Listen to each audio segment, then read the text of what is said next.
On veut tous rester en forme, en bonne santé le plus longtemps possible, c'est normal. Et dans cette quête, il y a une question qui revient tout le temps, celle des étirements. Et si, sans le savoir, on faisait fausse route depuis le début? Alors, la question qui fâche, est-ce qu'on s'étire comme il faut?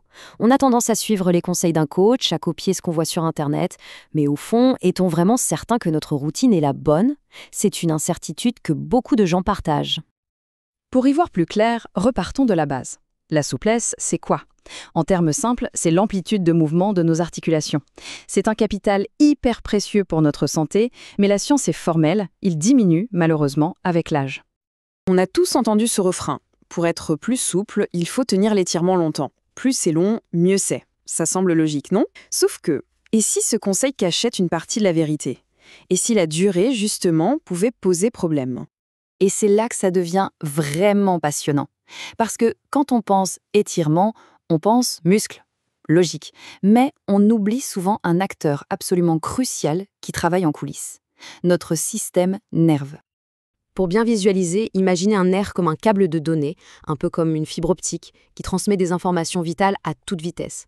Si on tire trop fort et trop longtemps sur ce câble, on risque de brouiller le signal, voire de l'endommager. C'est ce que les scientifiques appellent la tension neurale indésirable. La question devient donc évidente. En s'acharnant sur des étirements très longs pour gagner en souplesse, ne serait-on pas en train, sans même s'en rendre compte, de faire du mal à nos nerfs? Eh bien, c'est précisément l'hypothèse qu'une équipe de l'université de Sharjah a décidé de tester dans une étude de 2021. Alors, comment est-ce qu'on fait pour avoir le fin mot de l'histoire? Eh bien, les chercheurs ont monté une expérience très sérieuse pour trancher la question une bonne fois pour toutes. Le protocole était super rigoureux. D'abord, ils ont recruté 100 adultes, entre 60 et 65 ans, qui avaient tous un point commun, des ischio-jambiers bien raides. Ensuite, ils les ont répartis au hasard dans 4 groupes distincts. Chaque groupe a suivi un programme d'étirement bien précis, et à la fin, on a mesuré 2 choses absolument clés. Bien sûr, l'amélioration de la souplesse, mais aussi, et c'est ça qui est nouveau, la fonction nerveuse. Alors voilà comment les groupes étaient organisés. Il y avait un groupe contrôle qui faisait un faux étirement, juste pour l'effet placebo. Et puis, 3 autres groupes. La seule chose qui changeait entre eux, c'était la durée de l'étirement. Un groupe faisait 15 secondes, un autre 30 et le dernier, 60 secondes. La variable testée, c'était donc uniquement le temps. Allez, on arrive au moment que tout le monde attend, les résultats. Et attention, préparez-vous, parce que c'est là que nos certitudes risquent d'être un peu bousculées. D'abord, jetons un œil à la souplesse. Là, pas de grosse surprise, plus l'étirement est long, plus on gagne en amplitude. Le groupe des 60 secondes a eu les meilleurs résultats, juste devant celui des 30 secondes. Jusqu'ici, tout va bien, le vieil adage semble se confirmer. Alors on pourrait se dire, c'est bon, 60 secondes, c'est la durée parfaite à faire classer. Mais, attendez, n'oublions pas la deuxième mesure, la plus importante peut-être, celle de la fonction nerveuse. Et là, c'est le retournement de situation. Pour le groupe des 30 secondes, aucun problème, aucun effet négatif sur les nerfs.